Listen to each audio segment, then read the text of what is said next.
PPD. Nah, PPD ini tanggal Perkenalkan, saya Putri Margatila dengan NIM 240621. Perkenalkan, saya Putri Margatila dengan NIM 2406010029. Di sini saya ingin melakukan skill lab tuberkulitis. Nah, pertama kita siapkan PPD. Nah, PPD ini kita berikan tanggal di setiap kapan PPD dibuka. PPD hanya bisa digunakan selama 30 hari. Nah, PPD itu harus disimpan dalam lemari dan es dengan suhu sekitar 2 hingga 8 derajat Celcius atau di lemari yang kotak es yang ada esnya. Nah, lalu setelah itu kita tidak boleh meletakkan PPD pada cahaya matahari langsung. Nah, selanjutnya kita akan melakukan persiapan pasien.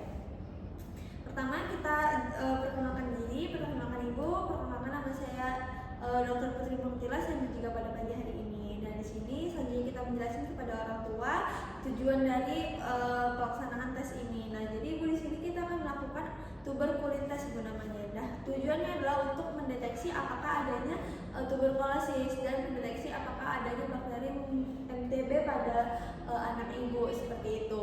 Nah, lalu setelah itu kita jelaskan cara pelaksanaannya. Jadi nanti adanya bakal disuntik oleh cairan PPD-nya, oleh antigennya. Lalu setelah itu nanti bakal ditunggu sekitar 48 hingga 72 jam.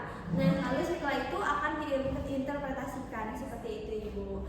Apakah bersedia? Bersedia. Oke, baik, terima kasih. Setelah pasien bersedia, nah selanjutnya kita akan melakukan persiapan alat. Sebelumnya kita akan mencuci tangan menggunakan nama WHO terlebih dahulu.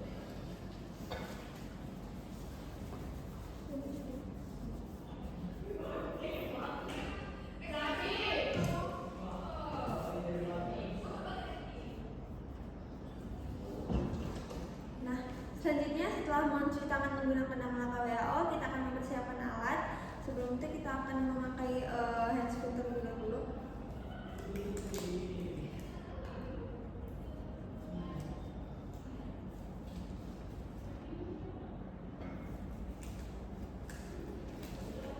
Kalau menurut peraturan buat dari luar negeri itu kita menggunakan handscoon, tapi kalau menurut peraturan yang ada di Indonesia itu tidak mengharuskan memakai handscoon. Selanjutnya kita akan mempersiapkan alat. Nah, alat-alat yang dibutuhkan yaitu yang pertama adanya cairan PPD. Cairan PPD yang digunakan itu yaitu biasanya itu PPD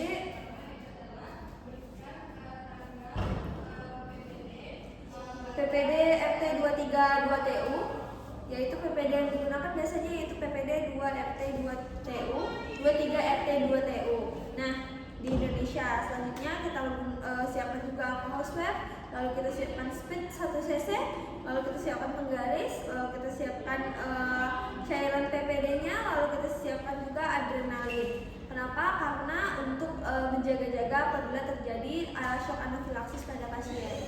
Nah, selanjutnya kita akan membaringkan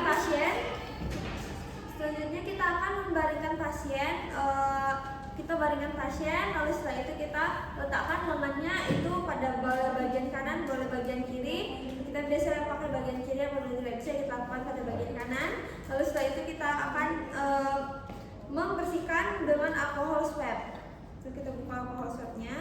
Ini adalah contoh bagaimana melakukan fungsi kita di kulit ayam. Nah, di sini pertama kita akan disinfeksi bagian yang akan kita lakukan fungsi terlebih dahulu. Boleh di zoom. Nah, kita lakukan dengan memutar seperti ini. Nah, lalu setelah kita desinfeksi, lalu setelah itu kita akan taruh kapas alkohol di sampah infeksius. Setelah itu kita akan buka spet. Disiapkan ada 2, satunya untuk memasukkan cairan.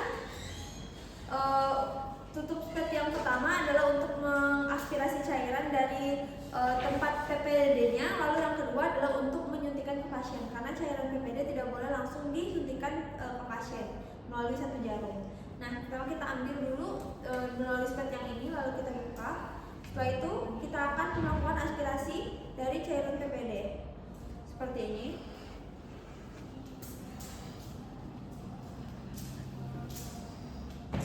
Kita pastikan apakah sudah 0,1.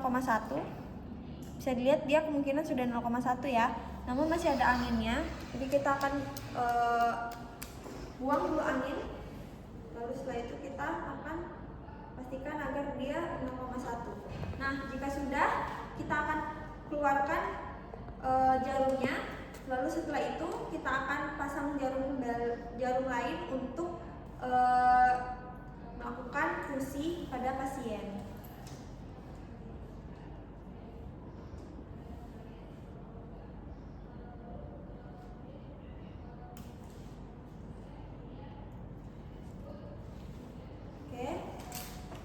Nah, selanjutnya adalah cara melakukan fungsi.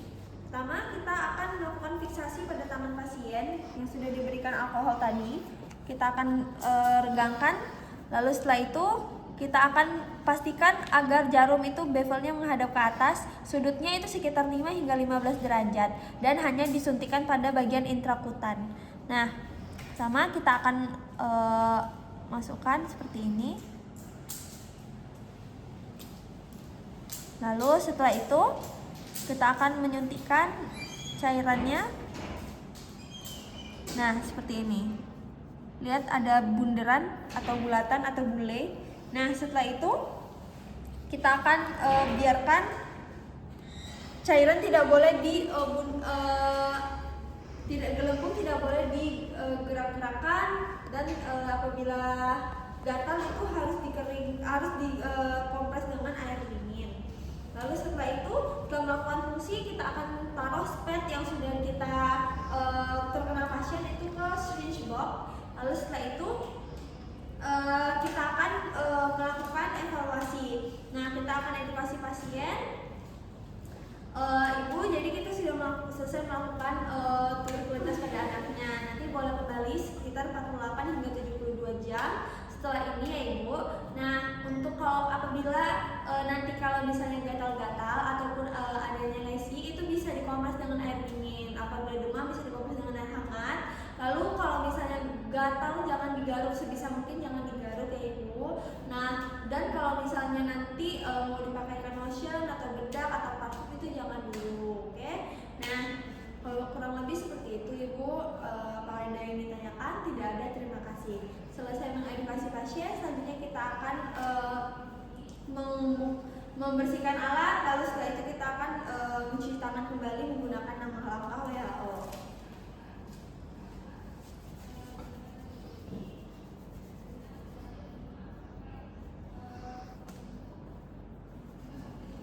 Nah, selanjutnya kita akan masuk ke interpretasi hasil. Nah, pada 48 hingga 72 jam pasien akan datang kembali dan kita akan mengukur indurasinya. Nah, indurasinya itu dapat dilihat dengan cara kita akan mengukur indurasinya itu apakah lebih panjang dari 5 mm. Nah, apabila indurasinya itu kita diukur secara transversal, jadi ketika ini kan sagittal, nah longitudinal, ini transversal. Nah, kita akan hitung seperti ini. Nanti kalau misalnya ukurannya itu ketika 0 hingga 4 mm, maka kita dapat diindikasikan sebagai negatif. Lalu setelah itu 5 hingga 9 itu bisa disebut dengan mungkin atau probable. Lalu kalau untuk lebih dari 10 hingga lebih dari 10 bisa kita katakan kalau dia positif tuberkulitis. Nah, lalu setelah itu kita akan menginformasikan kepada pasien, Ibu, jadi di sini tuberkulitisnya sudah selesai. Nah, hasilnya yaitu anak Ibu itu hasilnya lebih dari 10 mm Ibu, yang berarti anak Ibu kemungkinan menderita tuberkulosis atau ada bakteri MTB di dalam tubuhnya. Untuk tata laksana selanjutnya akan dijelaskan kurang lebih seperti itu. Mohon maaf apabila ada kesalahan Ibu. Semoga sehat selalu anaknya dan ibunya juga. Nah, kalau begitu